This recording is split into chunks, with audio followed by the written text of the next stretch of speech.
Fundamental duties were included in the Indian constitution on the recommendation of dash dash సిఫారసుపై ప్రాథమిక విధులు భారత రాజ్యాంగంలో చేర్చబడ్డాయి. అంటే ఎవరి యొక్క కమిటీ మేరకు మనకి ఫండమెంటల్ డ్యూటీస్ అనేటివి వచ్చాయి.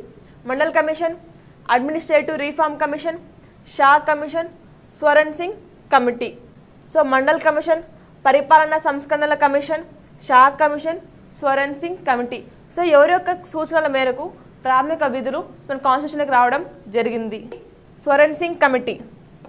ఆప్షన్ 4 ఎప్పుడు అంటే 1976 42nd అమెండ్మెంట్ ద్వారా మనకి 10 ఫండమెంటల్ డ్యూటీస్ని కాన్స్టిట్యూషన్లో యాడ్ చేశారు. మరి ఫండమెంటల్ డ్యూటీస్ మనకి ఏ సంవత్సరం అమల్లోకి వచ్చాయంటే 1977 జాన్ 3న అమల్లోకి వచ్చాయి. అందుకే ఎవరి ఇయర్ జాన్ 3ని ఏం డేగా సెలబ్రేట్ చేస్తారు? Fundamental duties day. Fundamental duties day ఎప్పుడు అంటే మనకి జాన్ 3.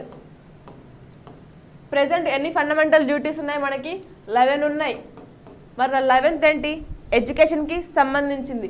మా ఎడ్యుకేషన్ సంబంధించింది ఎప్పుడు తీసుకొచ్చారు అంటే 86th కాన్స్టిట్యూషన్ అమెండ్మెంట్ 2002లో ఈ 86ని యాడ్ చేశారు. సో ప్రెసెంట్ ఎన్ని ఉన్నాయంటే మనకి 11 ఫండమెంటల్ డ్యూటీస్ అనేటివి ఉన్నాయి. ఎవరొక కమిటీ అంటే మనకి Swaran Singh committee. So option 4 అనేది కరెక్ట్. సో మనకి మండల్ కమిషన్ అయినా షా కమిషన్ అయినా ఓబీసీ వాళ్ళకి సంబంధించిన కమిషన్.